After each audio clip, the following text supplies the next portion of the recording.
Et si les mots des autres, ceux qu'on lit en silence, ceux qu'on souligne discrètement, ceux qu'on relit 3 fois parce qu'ils disent exactement ce qu'on n'arrivait pas à formuler, étaient en réalité une thérapie? Aujourd'hui, on ouvre un livre et on y cherche notre nous.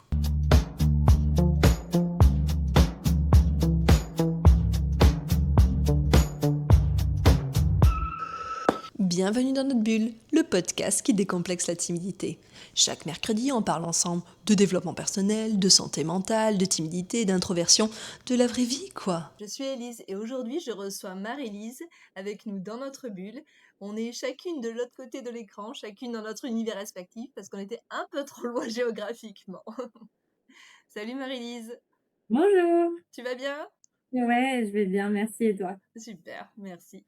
Ouais, je suis Bon, ravie d'être là en tout cas. bah, pareil, franchement, là aujourd'hui justement, avant qu'on plonge dans le vif du sujet et qu'on parle de bibliothérapie, qui est quand même un terme peu connu en France, est-ce que tu pourrais te présenter de la manière que tu souhaites? Oui, avec grand plaisir. Alors je suis Marie-Lise, je suis praticienne en bibliothérapie. Je me suis formée avec un organisme qui s'appelle Love for Livre, qui forme à la bibliothérapie associée aux sciences cognitives et aux émotions. Moi, grâce à cette formation, j'ai développé ma propre méthode LCE, lecture, cognition, émotion, sous le nom Les tendresses de Marie. C'est mon nom de scène. Comme son nom l'indique, ma méthode, en fait, elle passe par un triptyque, c'est-à-dire le mental, prêt à recevoir la lecture, qui va faire ressentir des émotions. Ces trois éléments-là vont pouvoir en fait venir créer des déclics. Aujourd'hui, moi, j'accompagne essentiellement les femmes dans leur quête d'elles-mêmes. Donc, soit les femmes qui ont une envie de réellement venir travailler quelque chose de profond, des schémas qu'elles n'ont pas encore réussi à comprendre et qui, voilà, ont vraiment envie Mhm. de voir des choses se transformer. Soit je peux aussi accompagner simplement dans une situation, parce qu'elles ont besoin de la traverser, d'aller mieux, et ça grâce à la lecture. Ok, super, ouais, c'est hyper complet quoi. Par la lecture, en fait, tu accompagnes les femmes à aller de l'avant, vraiment. Ok. Mais avant qu'on explore tout ça, donc du coup, j'ai une question pour toi. Donc, est-ce que toi, la lecture t'a aidé, du coup, dans un passage de ta vie pro ou perso, à aller justement de l'avant? Complètement. Alors, la première fois que j'ai tenu un livre entre mes mains qui m'a permis de comprendre que j'avais besoin de reconnecter avec mes émotions, j'étais en plein travail avec une maître en PNL. Le roman que j'ai lu, alors je les ai pas tous mais je l'ai là. Donc, c'est Ainsi gèlent les bulles de savon de Marie Vareille. Franchement, avec ce roman, j'ai ressenti une connexion avec des émotions enfouies, un peu dérangeantes. Et là, j'ai bien compris qu'il fallait que ça émerge, qu'on avait besoin de venir mettre en lumière des choses, que je pouvais plus me cacher et repousser les échéances. Et il fallait que je comprenne, que je décortique. Et c'est là, en fait, que j'ai commencé un gros travail en développement personnel. Donc, ce livre-là a vraiment été le point de départ de beaucoup de choses. Ok. La deuxième fois qu'un livre est venu bouleverser mon parcours, là, j'étais en thérapie avec une psychologue. C'est la psychologue qui m'a conseillé ce livre. Pourquoi? Parce qu'elle a tout de suite compris que ce livre allait me permettre de venir rapidement moi-même connecter à ce qui se passait dans ma tête, dans mes émotions. Je pense qu'elle m'a vraiment conseillé ce livre en se disant, on va s'économiser 4 séances de facturation où il va falloir qu'elle comprenne par elle-même, que je décortique, que j'explique. Et en fait, c'est le livre réellement qui a fait tout ce travail-là. C'est là, en fait, où j'ai compris. J'étais en plein travail avec elle. Je savais ce que j'étais en train de travailler. Je savais les réponses que j'avais envie d'aller chercher. Mhm. Ce livre-là est arrivé vraiment au bon moment. Et on a gagné, je pense, plusieurs mois de thérapie, sincèrement. Du coup, sans le savoir, c'est comme, en fait, j'étais déjà en train de pratiquer la bibliothérapie, comme moi, en fait, je la ferais pratiquer des années Je plus tard, vois. c'est-à-dire avec les sciences cognitives, le mental prêt et les émotions. Oui, oui, parce que du coup, elle t'avait déjà préparé, ta psychologue, à recevoir du coup les messages de ce livre, quoi. Eh ben, exactement, Ouais, ouais. complètement. Et elle savait pertinemment que c'était le livre qu'il me fallait, quoi. À ce moment-là, pour que je comprenne tout, j'étais prête. Elle savait que si ça sortait de sa bouche, je le comprendrais pas de la même façon. Et le fait de le lire, Mhm. d'avoir le temps de relire les phrases, de conscientiser ce que j'étais en train de lire, je me suis dit: «Waouh, mais tout est Oui, là, tout est d'être là». face à toi-même, quoi, à tes émotions directement, sans pudeur face à l'autre ou quoi, vraiment. Tout à fait. tout OK. à fait. Tu vois, moi, je connaissais pas, tu vois? Donc c'est vraiment, une belle découverte, vraiment, ta pratique. C'est un métier qui est en train de d'éclore en France, hein, c'est encore très peu connu, mais je suis convaincue que évidemment ça va prendre de plus en plus d'ampleur. D'accord. Bon, bah, alors, est-ce que tu penses, du coup, que la lecture puisse aider une personne hypersensible, timide, qui manque de confiance en elle, à vaincre, bah, tout ça, par exemple? Moi, je suis convaincue qu'évidemment, la lecture, elle peut aider une personne timide. Elle peut l'aider, en fait, à évoluer pour s'ouvrir plus facilement aux autres. Et Oui. alors, ce qu'il faut comprendre, c'est que ça se fait pas juste par le simple fait de lire. Comme je l'explique souvent, la lecture a des bienfaits, la bibliothérapie a des effets. OK? OK. Mais si, par exemple, la personne est accompagnée d'un ou d'une bibliothérapeute qui vient, en fait, comprendre d'où émerge cette timidité, la racine de cette timidité, et qu'elle va choisir le livre qui va permettre à la personne déjà de se rendre compte, alors aussi que d'autres vivent exactement la même chose qu'elle. Mmh. Il y a déjà un effet où on se sent moins seul face à cet état d'être Ouais. et on se dit: «OK, je peux être un petit peu compris par d'autres personnages». L'objectif, c'est qu'effectivement, quand on s'identifie au personnage, ça peut nous permettre de comprendre d'où vient cette timidité Oui. et de poser des mots dessus. C'est déjà une prise de conscience énorme. L'idée, c'est qu'après, on peut amener le lecteur à regarder des situations, sous différents points de vue et c'est là que l'introspection commence et c'est là que les déclics, peuvent se créer. OK. Mais c'est vraiment se retrouver face à soi, quoi. Vraiment, c'est mettre par la vision de l'autre, mettre en vision ce que l'on peut ressentir, ce que l'on a pu vivre et qui en fait, au travers d'un personnage, on fait: «Ah oui, mais en fait, c'est comme ça, c'est pour ça que je suis comme ça, quoi, ou que je ressens ça».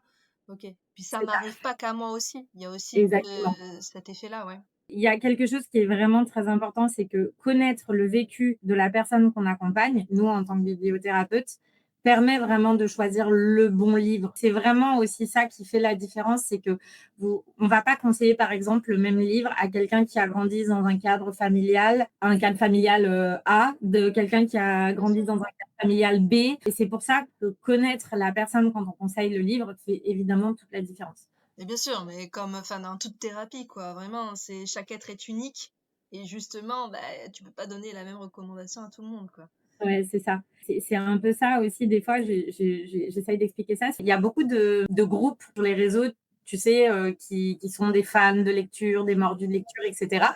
Et la personne arrive en disant, voilà, il m'arrive ça dans la vie, quel bouquin vous me conseillez? Et là, tu as 400 commentaires de ah, moi j'ai lu celui-là et tout. Et en fait, tout part d'une bonne intention Bien parce sûr. que la personne qui a lu le bouquin, elle se dit, moi, il m'a tellement aidé, Oui. il va l'aider. Donc l'intention de départ, elle est bonne.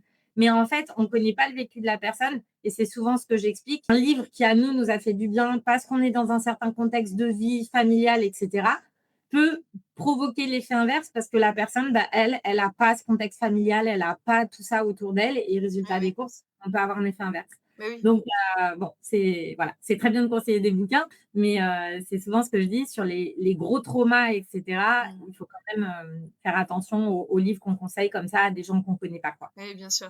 Mais du coup, je rebondis là-dessus parce que justement, on dit que, chaque personne est unique et même au sein d'une même famille. OK, la fratrie a vécu la même histoire, mais chacun l'a interprétée différemment et donc du coup, un même livre n'aura pas la même interprétation pour chacun, quoi, c'est pareil, tu vois? Comme quand on dit, voilà: «Mais toi, c'était quoi ton enfance?» «Ah, ben moi, ça a été», mais le frère va dire: «Bah, moi, c'est ça qui m'allait pas», alors que l'autre: «Ah bon? Mais non». Ben voilà, même au sein d'une même famille, même, si l'histoire est commune, bah, l'interprétation est différente par la Évidemment. personnalité, Complètement, et oui. complètement. Il y a 4 ans, du coup, dans ta thérapie, est-ce que tu as eu autre chose qui t'a amené justement, du coup, à pratiquer, pardon, la bibliothérapie? Après ce déclic, effectivement, moi, j'ai recommencé à lire, beaucoup plus intensément. Je lisais déjà beaucoup parce qu'à la base, j'ai un profil littéraire moi, donc Oui, voilà, j'ai voilà. toujours, baigné dans les livres.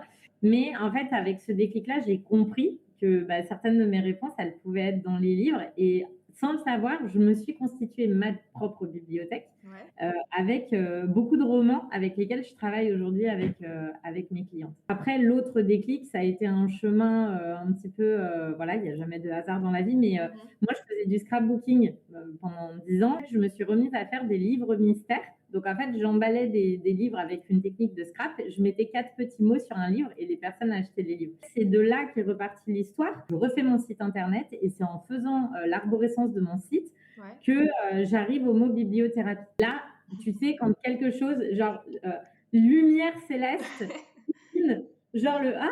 et là, tu sais que c'est le mot fait pour toi et tu te dis: «OK, ça va être ça». Il y a pas de débat, je le sais. J'ai commencé à m'enseigner, vraiment ce qu'était la bibliothérapie. Alors je me suis rendu compte que l'intelligence artificielle n'avait aucune idée de ce que c'était. Ah ouais, Là, OK. du coup, je me suis dit: «Bah, je vais aller, moi évidemment, fouiller» et j'ai vraiment, vraiment fouillé, pour trouver la bonne formation, voilà, qui est celle que j'ai faite. Voilà comment vraiment, en fait, les 2 se sont rejoints et comment je suis arrivée à la bibliothérapie.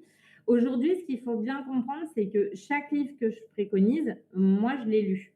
Oui. Donc, en fait, je sais exactement l'émotion qui peut venir déclencher chez telle ou telle cliente. C'est ce qui fait aussi que, par exemple, en biblio, on va travailler par genre. Parce que, par exemple, tu vois de la poésie, par exemple, pour les personnes hypersensibles, on va en conseiller parce que la poésie, avec la fluidité poétique, vient réellement, en fait, apaiser le stress, réduire l'anxiété. OK. Donc, par exemple, tu sais que tu peux en mettre dans ton chemin de lecture. Moi, je choisis le livre selon le genre, mais aussi évidemment, puisque j'ai lu le livre, selon l'émotion, je sais que Sortira. l'histoire va bien déclencher. Et du coup, est-ce que pour ceux qui nous écoutent, est-ce que tu pourrais vraiment définir, du coup, qu'est-ce que c'est la bibliothérapie? Donc on en parle un peu depuis tout à l'heure, mais réellement, toi, comme tu la pratiques, comment tu la définirais aujourd'hui? Alors pour moi vraiment, c'est venir accompagner une lectrice pour créer des déclics dans des situations, pour qu'elle puisse évoluer dans sa vie grâce à un chemin de lecture personnalisé. J'en suis intimement convaincue parce que, bah, c'est comme ça que je l'ai vécu, je l'ai raconté là, Évidemment. que le mental doit être préparé à recevoir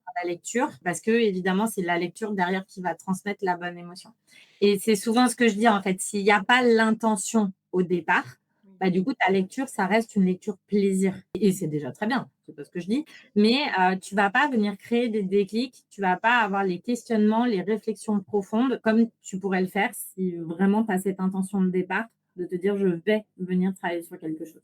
Oui, tu vas pas aller chercher entre les lignes, quoi. Tu Exactement, vas lire, voilà, tu vas suivre l'histoire, tu vas t'y plonger, mais entre les lignes, ça va pas te sauter aux yeux ce que ça aurait pu t'apporter. tout à fait. OK. Bon, et du Tu coup, vas ressentir quelque chose, oui. mais tu vas pas comprendre pourquoi tu le ressens et au final, tu risques de glisser dessus plutôt que de rentrer dedans, tu Mmh. vois? Ouais, tu surfes au lieu de faire de la plongée, quoi. Exactement. OK. Concrètement, quand quelqu'un vient te voir, donc ça arrive, elle dit: «Ah ouais, ça m'intéresse vraiment», heu, comment ça se passe? Vas-y, dis-nous tout. Alors, moi, j'ai 3 approches. La première, qui est l'approche qui fonctionne très bien, on discute pendant 1 heure. À la suite de cette discussion, moi, j'ai déjà identifié, quelques points de blocage. Je viens préconiser 3 livres et les exercices de bibliothérapie associés. Donc, chaque exercice de bibliothérapie est créé selon la personne, pour la personne, ce que j'ai identifié qu'elle a à travailler Oui, et évidemment le livre que je préconise par rapport au personnage, et cetera. évidemment. Ça, c'est une partie que j'aime beaucoup parce qu'on vient traiter beaucoup de sujets. On n'a pas trop de limites dans les sujets, pardon, et ça, c'est chouette. En alternative à ça, j'ai créé les ateliers de bibliothérapie sur des thématiques spécifiques. OK. Par exemple, on est un sur la confiance en soi. Et là, c'est un atelier de 2 heures. Et soit je le fais en groupe, soit en one-one. Et là, déjà, en 2 heures, il se passe pas mal de petits déclics. Ouais, Évidemment, on ne traite pas en 2 heures ce qu'on traite en 6 mois, mais forcément, il y a déjà beaucoup de déclics. Ma deuxième approche, bah, c'est mon accompagnement de 6 mois. Donc, c'est le programme que j'ai appelé Renaissance. Là, dans ce programme-là, c'est souvent étonnant pour les clientes qui démarrent avec moi, mais en fait, on rentre pas dans la lecture tout de suite. Pourquoi?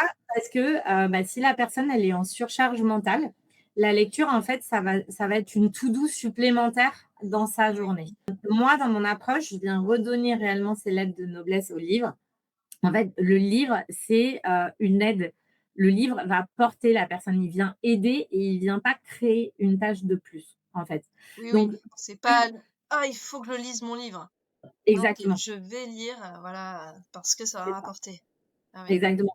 Et donc au début, on va préparer justement, on va venir préparer le mental de la personne et ça, on vient le faire par rapport à son rythme de vie. Donc ça, c'est très personnel. Oui. Marié, célibataire, enfant, grosse carrière, ça dépend de plein de choses. Surtout, bah, elle et moi, on discute beaucoup. Je viens m'aider d'outils de développement personnel parce que j'ai besoin, moi, de retourner à la racine du problème, hein. On vient, voilà, toucher vraiment du doigt, là où est le point de blocage. Bien sûr. Et une fois bah, qu'on a préparé tout ce terrain-là, Mmh. c'est là qu'on attaque la lecture. Donc moi, dans mes approches, c'est la façon dont j'ai été formée avec Love for Livre. On a toujours 3 grandes étapes. Comprendre, se connecter, s'engager. Donc après chaque lecture, il y a une séance de bibliothérapie personnalisée qui est faite pour la personne. Donc, il y a la lecture, il y a tout ce que la personne va en comprendre, on décortique ensemble et derrière, j'ai une séance de bibliothérapie sur mesure pour elle, pour vraiment venir continuer, finir d'ancrer ce qu'elle a compris avec la lecture, tout ce qu'on travaille avec. C'est assez intéressant parce que c'est un travail qui est très respectueux de ce que la personne est en capacité d'aller fouiller au fond d'elle. Parce qu'en fait, la lecture, elle force rien. Et c'est ça qui est très chouette, c'est qu'elle sait contourner quand il faut et pour illustrer avec douceur. OK, d'accord. Et du coup, quand tu dis, des exercices, c'est quoi? Des workbooks? Vraiment, tu as des questions, auxquelles il faut que tu répondes par rapport à ta lecture ou c'est plus par rapport à toi, dans ton intérieur? Les exercices de bibliothérapie, généralement, déjà, c'est beaucoup de travail d'écriture, ça, OK. c'est sûr. Effectivement, ça va être par rapport à toi, mais ça va être par rapport à un personnage ou une Ah oui. identification du personnage. Tout est vraiment créé en sur-mesure par rapport au livre et ce qu'on veut aller faire travailler à la Oui, personne. oui, oui. OK. Voilà. Ma troisième approche, bah, c'est les readbooks. Donc ça, c'est des livrets que tu vas feuilleter chez toi tranquillement, à ton rythme. Pareil, tu as 3 livres. Tu viens lire tes 3 livres et tu as des exercices associés à chaque livre. Donc là, c'est des readbooks génériques, hein, Mmh. évidemment. Et c'est pour tout le monde les mêmes. Mais ce qui est très intéressant avec les readbooks, c'est que c'est une découverte de la bibliothérapie très en douceur. Et tu fais les exercices chez toi, donc déjà en toute intimité. Oui. Tu as de compte à rendre à personne. Tu le fais à ton rythme. Alors, moi, je conseille de rester dans le chemin de lecture que je construis et de lire les 3 livres les uns à la suite des autres. Parce que quand tu vas lire d'autres livres et que tu sors de ta lecture, bah, c'est un peu ce que j'explique, hein. C'est comme quand tu te lances dans une thérapie avec un psy, tu n'en vois qu'un de psy, tu n'en vois pas 3, C'est tu ça, vois. Vu que c'est la lecture, la thérapie, le chemin de lecture qui est conçu, il est conçu pour ça. Donc, si tu commences entre-temps à aller lire, je sais pas, une romance et puis ouais. après une autobiographie, bah, tu sors en fait de ta thérapie, tu vois.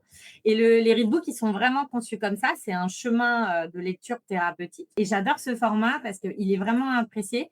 Parce que finalement, ça se passe vraiment entre la personne et son livre. Mmh. C'est là que c'est très chouette sur cette initiation. Et le premier e-book que j'ai sorti s'appelle Enfin oser. Et justement, il est sur la confiance en soi, cette capacité à y aller, à prendre des décisions et à sortir un peu de sa bulle, clairement. OK. Justement. Ah super, ouais, ouais. Oui, bah, de toute façon, on le voit, enfin, quand tu oui, par exemple, quand tu lis, différents tomes d'une même histoire. Si tu lis un autre livre entre-temps, beh, il y a des détails qui vont pas te revenir. Donc c'est pour ça que je comprends ton chemin de lecture. Enfin, si on te dit qu'il faut le lire dans ce sens, c'est qu'il y a une raison, c'est que tout est lié et qu'il y a quelque chose derrière à aller chercher, ouais. Exactement. Et moi, je les conçois pour que le premier livre, ça se comprend. Le deuxième, tu vas venir connecter à des émotions, des sensations, ce que tu voudrais être. Et le troisième, bah, tu t'engages avec toi-même et tu te dis, OK, maintenant, je peux agir comme ça. Donc, il y a, évidemment, si tu lis le troisième en premier, Oui. etc., bon, bah, c'est sûr que ça déstructure, hein, donc, Bah oui, ça tu auras pas ce petit déclic, bah, que tu aurais dû exact, avoir, voilà, exact. par, ces lectures-là. OK, non, c'est super chouette, ouais, ce que tu fais, c'est vrai qu'en fait, ça nous reconnecte à nous-mêmes, sans vouloir forcément, bah, devoir rendre des comptes derrière, comme tu disais. Mais si on a besoin d'être accompagné, bah, tu as aussi ce chemin-là qui existe, pour, aller plus en profondeur, donc c'est super, ouais. Tout à fait. Et c'est vraiment en toute intimité parce que ce que je remarque aussi, c'est qu'il y a beaucoup de femmes qui n'osent pas pousser les portes de cabinet, de psychothérapie ou autre, parce que parler, c'est douloureux, aller expliquer, c'est douloureux. Et les readbooks sont là pour faire ce travail-là tout en douceur, sans avoir besoin de devoir s'exprimer, etc. C'est pour ça qu'ils sont appréciés. Ouais. Oui, comme tu disais aussi après tout à l'heure, tu disais que du coup, il y avait des exercices d'écriture et on le sait, c'est connu que, rédiger, écrire quelque chose que l'on a au fond de soi, bah, ça libère aussi. Donc, Complètement. au lieu de forcément parler, qui est pas forcément évident pour tout le monde, écrire, ça peut aussi libérer, même si au début, on se dit: «Bah, je sais pas écrire». Au fur et à mesure, je pense que ça doit venir et ça doit se libérer davantage. C'est ça. Et nous, alors en bibliothérapie, ce que j'essaye beaucoup avec les exercices d'écriture, c'est de faire ce qu'on appelle de l'écriture intuitive. Souvent, on essaye de faire en sorte que la personne ne réfléchisse pas justement à ce qu'elle va mettre Ouais. sur le papier. Après, il y a différentes façons de travailler, mais Oui, oui. c'est intéressant cette partie-là parce que justement, c'est ce que tu expliques, ça vient libérer Ouais, des ouais. choses qu'on a au fond de nous et qu'on savait pas. Et souvent, j'ai des clientes, pendant qu'on est en session, elles font ça, et elles me disent: «Oh, je suis très étonnée d'avoir écrit ça. Ça m'étonne.» Ouais, Et du ouais. coup, c'est là que Comme ça quoi ça vient libérer des choses, qu'on avait au fond de soi, qu'on connaissait, mais qu'on n'avait pas envie de s'avouer ou quoi. La bibliothérapie, ce n'est pas quoi? Dis-nous tout ce que tu as un peu entendu comme idée reçue et vas-y, décortique-les. En vrai, la plus grande idée reçue pour moi, c'est, non, la bibliothérapie, c'est pas lire, 10 livres par mois, 150 livres par an. J'entends souvent: «Ah mais moi, je lis énormément, je me fais ma thérapie par moi-même». Alors ça vexe beaucoup les gens quand j'explique ça. La bibliothérapie, c'est pas une fuite en avant. Tu te réfugies pas dans la lecture pour justement t'évader de ton quotidien. La lecture thérapeutique, elle vient libérer, donc elle vient pas enfermer. Et elle est là la grosse différence. Et donc, un seul livre qui peut être lu dans de bonnes conditions, qui est choisi pour la personne au bon moment, ce pourquoi le livre doit faire écho, bah, ça peut venir provoquer bien plus de déclics que 10 livres lus en un mois, en fait. Alors, attention, je ne dis pas que lire 10 livres par mois, ce n'est pas bien. Attention, c'est pas ce que je dis. Non, ça Je dépend ce qu'on veut travailler, quoi. je Mmh. dis juste que ça, c'est pas de la bibliothérapie, ça, c'est de la lecture pour le plaisir d'aimer lire et Mmh. c'est très bien, d'accord? Mais ça n'a pas le même objectif. Bien sûr, OK. Oui. Alors est-ce que tu as d'autres idées reçues, que tu as déjà entendues? Non, sincèrement, c'est vraiment ça. C'est vraiment cette confusion où les gens pensent, en fait, la lecture est la thérapie. On est d'accord. Le fait de lire dans notre approche est la thérapie. Mais c'est ce que je dis, si ton cerveau n'est pas prêt, si tu sais pas pourquoi tu lis, si tu sais pas pourquoi tu vas, tu peux lire et lire et lire et lire. Et d'ailleurs, là, par exemple, moi, je viens de commencer un accompagnement avec une personne. Elle me dit, je cherche les réponses dans les livres, je lis à peu près 2 livres par semaine. Je suis là, je comprends ce que je lis, mais à l'intérieur de moi, il se passe rien. Bah, il se passe rien, oui, parce que le mental n'est pas prêt, le corps n'est pas prêt, parce que je ne vais pas rentrer dans les détails Oui, aujourd'hui, oui, mais si le corps est en tension, c'est pareil, avec le cerveau, ben, il reste figé, il se passe rien. oui, Et c'est donc comme voilà. regarder, une série pour, voilà, décompresser de sa journée, voilà, c'est vraiment du plaisir, juste, voilà, être décompressé, tranquille, je lis, sans vouloir chercher derrière ce qu'il y a. Mmh. Oui, parce que, enfin, je pense que, enfin, c'est quand même un sacré travail sur soi, donc ça demande quand même de l'énergie et que ça doit pas se faire, comment dire? À n'importe quel moment de la journée, c'est-à-dire le soir quand je suis claquée, que j'ai envie juste de poser mon cerveau et de m'évader, quoi. Exactement. Ouais, ouais. Il y a un contexte pour lire et effectivement, si les livres, vous les lisez, j'ai une cliente, un peu dans ce cas qui me dit: «Ah mais je me mets dans ma bulle, mais il y a la télé allumée, mon mari qui me parle et tout». Je suis là: «Oui, mais non, si on vient travailler ça comme ça, il faut effectivement que le cerveau ne soit pas sollicité par, plein de choses à côté, même si vous êtes capable, d'être dans votre bulle et voilà, c'est J'allais pas dire: «Est-ce qu'il faudrait pas rentrer dans sa bulle?» justement? C'est ça. Ah ouais. Et mais il faut aussi, prendre soin de son cerveau et de son environnement pour le mettre aussi dans les meilleures conditions. Parce que là, ce qu'on fait, c'est toujours, en fait, sursolliciter le cerveau, alors qu'on peut simplement l'aider à juste lui aussi se déposer. Alors que là, en fait, on lui met toujours des barrières supplémentaires sur lesquelles il doit aller, Et et donc oui, ça, c'est passer outre, mais pas voilà, forcément évident pour les c'est choses qu'on veut. et c'est tout ça qu'on travaille, en fait. Il y a tout cet environnement, voilà, il y a beaucoup de choses. J'ai une théorie.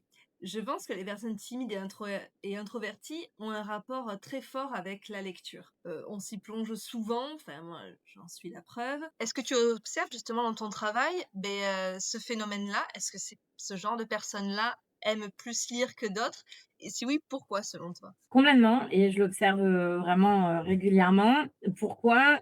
Il y a déjà un premier point de vue, c'est le point de vue cognitif. La lecture apaise le stress, réduit l'anxiété et généralement, les personnes hypersensibles sont des personnes anxieuses. Elles sont facilement stressées par des situations extérieures, donc lire va les apaiser. Sur les réseaux, on parle beaucoup de cette étude, de l'université de Sussex qui a prouvé qu'en fait, la lecture réduit le stress de 68 en moins de 6 minutes. Mmh.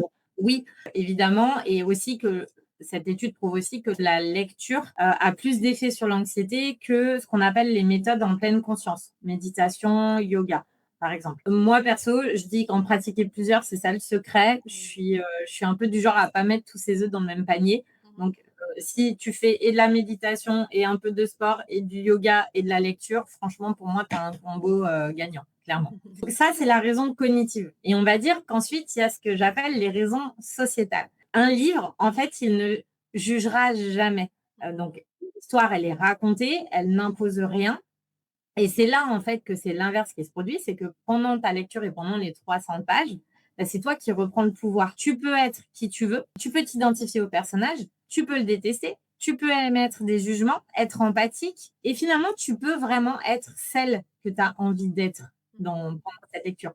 Tu as pas peur du regard des autres, tu as pas peur de ce qu'ils vont penser, de ce que toi, tu aurais exprimé, ressenti à la place du personnage et tu peux être toi-même et finalement, personne ne le saura jamais. Donc, tu as pas besoin de justifier tes pensées, tu as pas besoin de justifier ce que toi, tu aurais dit ou fait à la place du personnage et en fait, tu as pas besoin de te montrer au monde. C'est ce qui fait que la personne, elle a l'impression d'être elle-même à 100 dans sa bulle et c'est pour ça que ça devient aussi fusionnel avec le livre et c'est pour ça que c'est très fusionnel avec la lecture. Oui, oui, c'est Ouais. logique. Bah oui, parce qu'on sait, hein, les personnes timides ont peur du jugement, hein, donc là, tout se passe dans ta tête, donc sans chez les Exactement. autres, royal. En plus, ça rendre de compte à personne non plus si derrière tu viens Oui. débriefer ça avec personne, tu es vraiment toi avec toi-même. Donc c'est pour ça que les personnes, timides, effectivement, hypersensibles, lisent énormément parce qu'il y a ce vrai refuge dans la lecture. Oui, et puis souvent, c'est vrai que dans la société, on te demandera souvent, oui, t'as aimé ce film, cette série et tout. On te demande très peu quel livre tu as lu, quel livre t'as aimé. Enfin, c'est vrai qu'on pose beaucoup moins la question, alors que c'est quelque chose qui est présent pourtant. C'est vrai que dans une soirée, alors à moins que tu sois entouré de gens qui adorent lire et Oui, littéraire, c'est plus ça. aller sur la dernière série Netflix que sur le dernier roman qui est paru. Mais c'est Après, ça, voilà, ça dépend de ton cercle, bien et des sûr, gens avec qui tu partages, mais bien sûr. parce qu'il y a quelque chose de très vrai quand même chez les hypersensibles, c'est que souvent on les retrouve quand même dans les book clubs et ça, je trouve ça très bien. Alors, bah, tiens, on parle des techniques un petit peu pour s'ouvrir grâce à la lecture. J'anticipe un peu. Par exemple, faire partie d'un book club, ça, c'est chouette parce que du coup, tu vas lire le même livre et du coup, tu vas pouvoir venir échanger autour de lecture. Et c'est vrai qu'il n'y a pas de jugement dans un book club parce que tout le monde vient avec son analyse, sa pensée et ça permet de nourrir la réflexion de l'autre. Et ça, c'est très chouette. Donc, par exemple, je conseille beaucoup aux timides ou hypersensibles de s'inscrire dans des book clubs parce que c'est une première façon d'aller vers les autres C'est vrai. et ça, c'est chouette. C'est vrai que j'y avais pas pensé, ouais. Non, mais c'est vrai, puis en plus, en général, quand tu te retrouves dans ce genre d'endroit-là, tu as à peu près le même profil de personnes, au niveau de la personnalité, je m'entends, qui se reconnaîtront et du coup, il y aura un sujet en commun qu'on décortiquera et on sait qu'on ne sera pas jugé parce qu'on est des personnes qui écoutent, qui sont Exactement. empathiques justement, donc il y aura pas Tout de à souci, fait. quoi, le jugement, quoi. C'est ça. Donc ça, c'est un des autres aspects de la lecture qui peut t'aider à vaincre un peu, bah, cette timidité, ce qui te permet quand même d'aller vers les autres, quoi, avec une passion commune, la lecture. Et donc moi, il m'est arrivé de lire une phrase dans un livre et de me dire: «Mais ça, c'est exactement moi». Comme si l'auteur avait mis les mots sur quelque chose que moi j'avais déjà vécu, mais pour moi, c'était anodin, mais finalement pas tant que ça. Est-ce que du coup, ce phénomène arrive souvent? Et dis-moi en plus sur ce phénomène-là. J'adore cette question parce que oui, c'est un phénomène qui s'explique. C'est premièrement ce qu'on appelle la résonance narrative. Donc, ce qu'il faut savoir, ce qui se passe dans ton cerveau à ce moment-là, c'est quelque chose de très concret. Les neurosciences ont prouvé en fait que ton cerveau ne sait pas faire la différence entre ce qu'il lit et finalement la réalité. D'accord? Donc, quand tu lis, par exemple, un personnage qui ressent de la honte, ton système limbique qui gère tes émotions, il s'active comme si c'était toi qui ressentais cette honte-là. Ce qui fait que, en fait, tu ne simules pas une émotion, mais tu la traverses réellement. Donc, quand tu tombes sur cette fameuse phrase où tu te dis, oh, mais c'est exactement moi, enfin, voilà, cette phrase, j'ai l'impression qu'elle a été écrite pour moi. Ouais. En fait, c'est pas de la projection juste émotive. C'est vraiment ton cerveau qui reconnaît un schéma, qui connaît par cœur, généralement, mais il avait jamais eu les mots pour le nommer. Et donc, bah, c'est généralement là aussi que bah, tu as des déclics qui se créent parce que les mots d'un autre deviennent les tiens. Tu as l'impression que tu poses enfin des mots sur ce que tu ressens. Et la deuxième raison, et pour moi, c'est un des plus grands objectifs en bibliothérapie, et finalement, on en a parlé au tout début, c'est faire prendre conscience que quelqu'un d'autre a un vécu similaire. C'est ça qui te permet souvent de venir déjà prendre du recul sur une situation, de venir éclairer un comportement ou peut-être même si tu te retrouves tellement dans le personnage, qui va t'apporter une solution qui sera réaliste. Comme on l'a évoqué, bah, tu te sens moins seul, Oui, ça fait une énorme différence. Quoi. oui, parce que l'identification, ensuite te permet justement, ben: «Ah, elle a réussi comme ça. Bon, bah, alors je suis pas autant au fond du seau que ça. Moi aussi, je peux y arriver. Comment moi, dans ma vie, ça peut» bah, du coup, je peux créer des solutions comme elle a pu faire ou il, pardon. Mais bah, voilà. Mmh. Exactement. C'est ce qu'on appelle un peu les effets miroirs. Alors, il y en a à double sens, on va certainement en discuter, mais Ces effets miroirs ont beaucoup d'impact de cette identification, de projection. Les auditeurs vont se poser, c'est est-ce que la bibliothérapie peut nous aider à vaincre notre timidité? Et si pas juste se sentir moins seul, hein, vraiment avancer, changer quelque chose. Alors oui, on peut réellement changer quelque chose, mais je vais être super honnête. En fait, travailler sur sa timidité, c'est comme choisir de vouloir apprendre à poser des limites, à se faire respecter, à perdre du poids, en fait, ou tout autre exemple, peu importe. C'est une décision qu'on prend avec soi-même. C'est là que lire en conscience, avec une volonté de changement, c'est déjà pour moi un acte de confiance en soi parce que du coup, tu fais un pas vers toi-même. Après, je le redis, tu vois, tu peux lire 20 livres sur la timidité et il peut se produire aucun changement. Il y a deux exemples et ça rejoint ce que tu étais juste en train de dire avant par rapport à cette notion d'identification. Par exemple, si ton cerveau il n'est pas prêt. Le premier exemple, tu lis le personnage réussit sa vie sans travailler sur sa timidité. Toi, tu peux te conforter dans l'idée de dire il n'y a pas besoin de travailler sur sa timidité puisqu'on peut quand même réussir sa vie. Donc, ça te conforte. Le deuxième exemple, c'est par exemple le personnage arrive à vaincre sa timidité, mais il a des points d'appui dans sa vie que toi, par exemple, tu n'as pas. Tu peux te dire ah non, mais moi, j'ai pas cet environnement-là. Donc, en fait, j'y arriverai jamais. C'est ce que je t'expliquais, c'est ça, les effets miroirs. Et en fait, ça marche dans les deux sens. Et des fois, un livre, une lecture, elle peut provoquer un malaise qui n'était pas censé être ce que tu voulais créer. Tout dépend vraiment d'où tu en es dans ta vie, du contexte, etc. Et ça, c'est important. Il y a peu de gens qui en ont conscience aujourd'hui de cette notion où ça peut provoquer l'inverse. L'idée, quand tu lis en conscience, c'est pas non plus de venir te dire je vais analyser chaque mot de ma lecture parce que je veux aller exactement se comprendre. Évidemment qu'il faut se laisser porter par la lecture, mais vu que tu es prête à recevoir, tu sais qu'au détour d'une page, d'un mot, ça peut venir révéler des choses et que tu es prêt à... Et ce qu'il faut bien comprendre, c'est qu'en fait, ton mental, il adore te protéger. D'accord? C'est son travail, Alex. Il est là, c'est son rôle. Et donc, si tu ne le préviens pas que tu as envie quand même de venir travailler sur quelque chose, lui, quand en fait, tu vas le lire et que ça va être trop frontal, il va se dire, ouh là là, vérité trop grande pour moi, j'ai pas du tout envie de voir, je comprends, je mets de côté. Et c'est là qu'en fait, il risque de pas se passer grand-chose. Il veut être un peu, voilà, oh non, j'ai pas trop envie. Il est bien dans son petit confort, voilà, ça lui suffit. Pas trop de me poser de questions, que ça me fasse du mal, que ça vienne remuer des choses. Non, c'est Non. pas bon. OK. Ouais, oui, il veut vraiment te laisser, en safe. Voilà, on est bien là comme ça, hein. On a l'habitude, on sait comment gérer, point. On va pas aller chercher plus loin. C'est ça, Ouais, c'est ça. du coup, si quelqu'un m'écoute en ce moment et se dit, «Putain, ça m'intéresse trop en fait, j'aimerais trop essayer», qu'est-ce qu'il doit faire? Comment tu l'orienterais? Et est-ce que c'est forcément sur, tu l'enverrais forcément sur des livres du développement personnel ou alors, sur de la fiction? Est-ce que tout fait le même travail? Donc tout à l'heure, tu nous as dit, justement, en fonction des genres, du coup, tu travailles pas la même chose. Donc vas-y, je te laisse me dire. C'est une très bonne question. Moi, je travaille jamais avec des livres de développement personnel. J'en conseille quelques-uns sur mon compte Insta parce que voilà. Et d'ailleurs, je crois qu'on est très, très peu de bibliothérapeutes à travailler avec des livres de dev perso. Pourquoi? Parce qu'en fait, les livres de développement personnel, c'est bien pour comprendre. D'ailleurs, j'ai souvent plein de clientes qui arrivent et qui me disent moi, j'ai compris plein de choses. Elles ont décortiqué les schémas, elles ont compris, voilà. Mais c'est souvent ce que je dis, une fois que tu en as compris, qu'est-ce que tu en fais? Comment tu l'intègres? Et c'est là, en fait, que la puissance des genres littéraires, parce que du coup, tu vas vraiment venir travailler avec des genres spécifiques pour venir intégrer certaines choses. Par exemple, les contes, les légendes, ça va, par exemple, permettre de venir t'interroger sur ton système de valeurs. OK. Ça, c'est un exemple. Par exemple, dans un roman, donc ce qu'on appelle aussi un texte de fiction, un personnage, il se construit psychologiquement et émotionnellement. Donc, ce qui se permet de venir s'interroger sur ses propres émotions, ses propres comportements.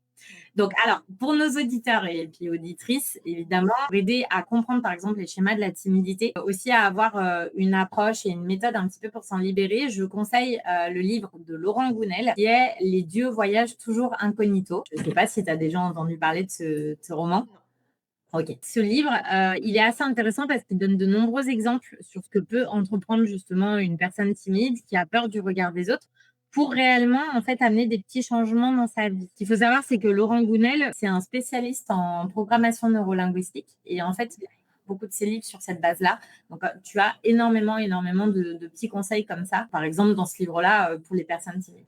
Ensuite, au niveau des genres, tu vas avoir les romans feel good Et eux, l'objectif, en fait, c'est de venir t'apporter un plaisir immédiat. D'accord? Tu es censé te sentir assez vite, assez bien. Pour nos auditrices, auditeurs, pour les romantiques, un petit peu, et qui aiment le feel good, je conseille le livre J'irai chercher le bonheur entre les lignes de Stéphanie Giordano. Là, on est sur un personnage principal qui est une grande timide, qui vit un peu recluse chez elle, qui a un petit peu peur de se frotter au monde, et elle va être amenée à s'ouvrir d'une façon peu commune, à échanger avec d'autres. Là aussi, ça peut donner des idées sur des petites choses à faire, voilà, en douceur pour s'ouvrir aux autres. Après, sur les genres littéraires avec lesquels moi je travaille beaucoup, on a aussi la poésie. En fait, la poésie, elle saisit des aspects de la réalité, elle va te les restituer de façon subjective. Alors, quand on pense poésie, tout de suite, les gens me disent ah oui, non, mais moi, la poésie, Apollinaire, Prévert, etc. Oui, non, je parle pas forcément de cette poésie-là. Aujourd'hui, il y a la poésie contemporaine. Il y a Rupi Kaur qui est très connue, qui a vraiment redonné, on va dire, de l'élan à cette poésie. C'est vraiment des poèmes voilà, qui sont très agréables à lire et qui viennent faire une grande résonance. Qui est très connu aujourd'hui, on a effectivement Rupi Kaur, et en France, on a Cécile Coulon. Donc, pour ceux qui ont envie de s'initier, je conseille de démarrer par Les Ronces, qui a un très, très joli recueil de poésie. Donc voilà, tout genre en fait a un objectif en bibliothérapie, et c'est pour ça qu'on les varie dans les chemins de lecture, parce que ça va pas faire les mêmes résonances. Ok, mais c'est vrai que moi, la poésie, j'y aurais jamais pensé, parce que c'est vrai que pour moi, direct, on pense justement aux poèmes qu'on a dû apprendre en plus à l'école, enfin direct, tu vois, tu penses à ça. Et tu te dis pas que oui, c'est pour, tu peux t'apaiser avec ou quoi. C'est vrai que, enfin, je trouve que c'est un genre quand même assez méconnu du grand public pour une lecture, voilà, fluide qui peut t'apaiser, quoi. La poésie, c'est catégorisé, on va dire, ancienne époque. C'est ça? Et en Mhm. fait, les gens ne se disent pas qu'aujourd'hui, il y a de la poésie contemporaine. Alors en fait, si, et qui fait effectivement une résonance par rapport à ce qu'on vit, nous, aujourd'hui, dans notre époque, nos sentiments, etc. Et effectivement, on n'est plus dans la poésie de Victor Hugo où on partait à l'heure où blanchit la campagne. Voilà, Exactement. c'est plus tout à fait la même chose. Oui, oui, exactement. Est-ce que tu as en tête justement l'histoire d'une personne, une cliente que tu as eue, qui a justement eu une histoire un peu comme ça, mais qui avait de la timidité, peu de confiance en elle, et qui aujourd'hui, grâce à la bibliothérapie, a pu du coup évoluer. Bon, bien sûr, en anonyme, hein. Bien sûr, j'ai une cliente en tête. Alors, elle est arrivée pleine d'espoir par rapport à un homme qui la faisait patienter depuis des mois. Mhm. Tout en ayant conscience en fait qu'elle attendait peut-être pour rien. Elle était incapable de se détacher de cet homme-là parce que c'était quelqu'un d'introverti, qui avait une mauvaise image d'elle-même, qui était peu sûre d'elle. À un moment donné de sa vie, cet homme-là s'est intéressé à elle. Donc forcément, pour elle, c'était incroyable qu'on s'intéresse à elle. Donc elle l'a un petit peu mis sur un piédestal. Et elle est rentrée dans ce système de si à un moment donné, il s'est intéressé à moi et après, qui m'a un petit peu rejetée, c'est qu'il doit être exceptionnel. Déjà, ensemble, on est venu comprendre d'où venait son manque de confiance en elle, pourquoi aussi elle le plaçait sur un piédestal, quel était le déroulé et le comportement dans son système à elle. Et avec la lecture, elle a réalisé en fait qu'en posant aucune limite, elle pourrait pas accéder à la vie dont elle avait envie. Je lui ai vraiment fait lire un roman spécifique parce que je voulais qu'elle trouve la réponse dans ce moment-là. Le passage en question lui a fait trouver la réponse et ça a débloqué quelque chose. Elle est venue poser une limite auprès de cet homme en lui disant voilà, où est-ce qu'on en est, etc. Donc, peu importe le fond. Et en fait, ça a créé un déclic. Elle est venue donner une limite qu'elle n'avait jamais été capable de faire dans n'importe quelle, aucune de ses relations. Et peu importe la suite de l'histoire, ce qui est très important, c'est de voir qu'effectivement, le bon livre au bon moment lui a permis de venir débloquer une situation, de venir faire un premier pas pour elle-même. Parce que c'est ça qui est important, c'est ce qu'elle m'a dit. En fait, je l'ai fait pour moi. J'ai arrêté de me dire oui, mais lui, qu'est-ce qu'il va en penser, etc. En fait, je l'ai fait pour moi. Et généralement, quand on commence à faire un pas comme ça dans sa propre vie, qu'on commence à se dire mais je peux choisir pour moi, je peux en fait avoir des exigences, je peux avoir en fait des voilà. Généralement, c'est un premier pas et puis il y en a d'autres qui suivent. Et c'est comme ça qu'on commence Et à oui, voir les choses un changer. pas après l'autre. Et oui, oui. Exactement. Et oui, et quand on voit en plus qu'on y arrive, bah alors là, c'est doublement de fierté. Et puis justement, bah, on veut avoir plus de fierté, on veut encore plus, bah, asseoir notre autorité, on va dire, en disant, ben voilà, moi je peux accepter ça, je peux pas accepter ça. Exactement et c'est un pas après l'autre, hein, on change pas tout d'un coup, Ah non, mais c'est un premier pas qui donne confiance vers un deuxième et cetera et c'est cetera. ça, de plus en plus important et qui nous fait nous sentir de mieux en mieux. Ok. Tout à fait. Le cobaye. Donc du coup, moi je suis une grande lectrice, j'aime beaucoup lire, mais comme tu dis depuis tout à l'heure, moi ça serait plus de la lecture plaisir en gros. Mais j'essaye de lire justement des livres de développement personnel et je me force parce que j'ai envie d'apprendre, j'ai envie de comprendre. Mais enfin, c'est une torture pour moi. Mais bon, j'essaie parce que je me dis comprendre, c'est déjà bien. Est-ce que tu pourrais me conseiller justement quelque chose, enfin quelque chose, quelques livres qui pourraient m'aider justement à OK. développer ma confiance en moi et justement à continuer à ce que je m'épanouisse. Alors déjà, le mot «je me force» Ah ouais, n'a pas sa place en bibliothérapie et dans la lecture en général. Se forcer à lire n'a aucun intérêt. N'ayez pas peur et ça je le dis pour les auditrices, c'est vraiment si un livre ne vous plaît pas, au bout de 20 pages, arrêtez de vous forcer à vous dire: «Il faut absolument que je le finisse». Non, vous Mhm. mettez le livre de côté, c'est pas grave, personne ne viendra vous juger. La lecture, voilà, c'est un plaisir de lire ce qu'on lit, avant tout. Du coup, comme on a dit, par rapport aux dev perso, bah, oui, les livres de dev perso, c'est bien pour comprendre, mais pour intégrer, c'est plus compliqué. Ouais. Donc si alors, ce qu'il faut savoir, c'est que plus haut, je disais, j'ai créé le readbook sur, la confiance en Ouais. soi. Donc, je ne vais pas te donner les 6 livres que j'ai dans ce readbook parce que j'ai toujours 3 livres et 3 backups. Je vais te donner 3 autres livres. Le premier, sur la partie comprendre, que je te conseillerais, c'est un roman qui s'appelle Eleanor Oliphant va très bien de Gail Honeyman. Et ce livre-là, il est dans comprendre justement pour vraiment venir comprendre comment se construit une personnalité introvertie et le chemin pour la déconstruire pas à pas. Donc ça, c'est le premier roman que je te conseille. Très bien. Ensuite, le deuxième, pour la partie se connecter, c'est La vie rêvée des chaussettes orphelines de Marie Vareille. Ça raconte l'histoire d'une personne qui s'est complètement renfermée sur elle-même. Évidemment, il y a une raison. Justement, ce livre, il aborde le sujet plus de la reconstruction de soi-même pour pouvoir réapprocher les autres. Et ce qui est assez intéressant dans ce livre aussi, c'est finalement de nous montrer comment les autres peuvent nous aider finalement à nous réconcilier avec nous-mêmes. Donc, ce livre-là, il est très intéressant pour ça. Et pour le troisième, pour s'engager, alors je ne sais pas si tu l'as déjà lu, moi c'est mon roman préféré, c'est Les filles du docteur March de Louise May Alcott.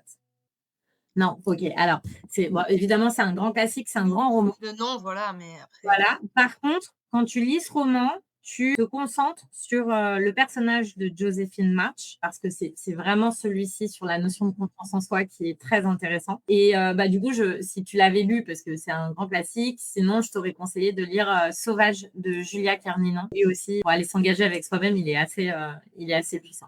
Ok, Voilà. Donc tu c'est noté. diras des nouvelles. Je t'en dirai. Je t'en dirai. Je vais les lire avec attention. Et dans Parfait. cet ordre. Parce que Allez, dans cet arbre. le chemin, je le suis. Voilà. C'est ça. Ok, merci. Bon, Marie-Lise, on arrive à la fin de notre échange. Et comme à chaque fois, j'ai une question que je pose à mes invités. Mhm. Quel est le conseil que tu donnerais à une personne timide qui veut aller de l'avant? C'est le meilleur conseil que je donnerais, mais à toute personnalité confondue, je crois, et que je me suis donné à moi-même toute ma vie. Aide-toi, le ciel t'aidera. C'est joli. C'est très joli. C'est vrai que si on ne s'aide pas soi-même, personne ne le fera à notre place. Non, exactement. Et juste pour rebondir, c'est souvent ce que je dis parce que pour moi-même l'avoir vécu et pour voir mes clientes qui se lancent, la vie est très bien faite et il n'y a pas de hasard. Et quand tu décides de travailler sur toi réellement avec la profonde intention, l'univers, le destin, tout, peu importe comment vous voulez l'appeler, vous met les bonnes personnes pour vous tendre la main, vous aider. Oui, Mais c'est à vous de faire ce premier pas. je suis Et ça, d'accord. c'est voilà, Et qu'il y a pas, et qu'on ne peut pas le faire à n'importe quel moment aussi. Enfin, exactement. voilà, moi, c'est quelque chose auquel je pense, c'est que euh, on n'est pas forcément prêt dès le départ déjà, hein, parce qu'il faut vivre des expériences pour pouvoir comprendre certaines choses. Et que si Tout à c'est fait. pas le bon moment, bah c'est pas le bon moment. Faut pas non plus forcer, et ça arrivera par contre. Exactement. Exactement. Bon, mais je te remercie beaucoup, Marie-Lise. Merci beaucoup Merci. vraiment pour cet échange, c'était super intéressant. Si on veut te suivre, où est-ce qu'on te voit? Où est-ce que dis-nous tout. Tout partout.